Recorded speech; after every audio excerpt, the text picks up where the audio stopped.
You are sitting at your kitchen table. It's 4 a.m. on a Wednesday.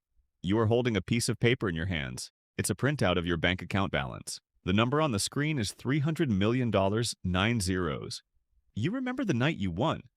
You thought all your problems were over. You thought money was magic. You thought it would buy you freedom, happiness, and peace. You look around your 80,000 square foot mansion.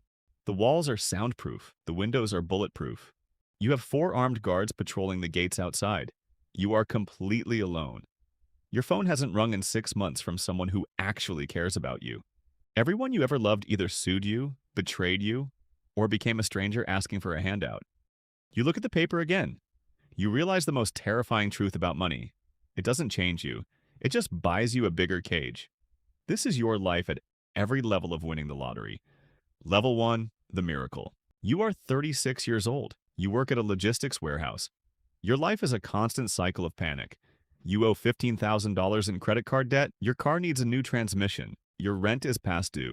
Every time your phone rings from an unknown number, your heart stops because you think it's a debt collector. You are tired. You are so incredibly tired. It's pouring rain on a Friday night. You stop at a gas station to buy cheap coffee. You have exactly $14 in your pocket. You buy a large coffee. With the remaining $10, you buy 6 lottery tickets. You don't really think you'll win. You just buy them for the fantasy. For 5 minutes on the drive home, you get to pretend you aren't drowning. You get home. You eat a microwaved dinner. You pull out your phone to check the winning numbers. You check the first line. Match. You check the second line. Match. You drop your fork. You check the third, the fourth, the fifth. They all match. The final Powerball number is a 7. You look at your ticket. It's a 7. You don't scream. You don't jump up and down. You just fall to your knees on your cheap linoleum floor and start crying, sobbing uncontrollably. You won the jackpot, $300 million. For the first time in your entire adult life, the crushing weight on your chest is gone. You are free. You are finally free. You go to sleep that night feeling like the luckiest person on earth. You have absolutely no idea that you just bought a one-way ticket to hell. Level 2, the honeymoon. You claim the prize anonymously through a trust. After taxes, you take home $140 million in a lump sum. You quit your warehouse job. You don't give 2 weeks' notice. You just walk into your manager's office, put your keys on his desk, and walk out. It's the greatest feeling in the world. You buy a custom matte black Porsche 911. You buy a 12,000 square foot mansion with a cinema and an indoor pool. You sleep on Egyptian cotton sheets that cost more than your old car. But you aren't selfish. You want to share the miracle. You pay off your parents' mortgage. You buy your younger brother a new house and set up a college fund for his kids. You take your 5 best friends to Las Vegas on a private jet. You cover everything. The penthouses, the VIP tables, the $100,000 bar tabs. You feel like a generous god. You love seeing the shock and happiness on their faces when you hand them the keys to a new Mercedes. You love being the guy who picks the check. For 6 months, your life is an absolute paradise. You are surrounded by laughter, gratitude, and endless parties. But you don't realize you aren't buying their happiness. You are buying their dependence. And gratitude is a very fragile emotion when millions of dollars are sitting on the table. Level 3, the vultures. Year 2, the paradise shatters. Somehow your name leaks to the press. The anonymity is gone. The next morning, there are 3 news vans parked outside your gated community. Your mailbox is stuffed with hundreds of letters. People begging for money for surgeries, for startups, for dying pets. Strangers show up at your gate crying, demanding 5 minutes of your time. You change your phone number, you hire private security. But the strangers aren't the problem. The problem is the people inside the gate. Your younger brother asks you for a $5 million loan to start a tech company. You look at his business plan. It's terrible. You say no. You offer him $500,000 as a gift instead. He doesn't say thank you. He screams at you. He calls you a greedy, selfish bastard. He tells the rest of the family that the money changed you, that you forgot where you came from. A week later, you get served with a lawsuit. It's from one of the best friends you took to Vegas.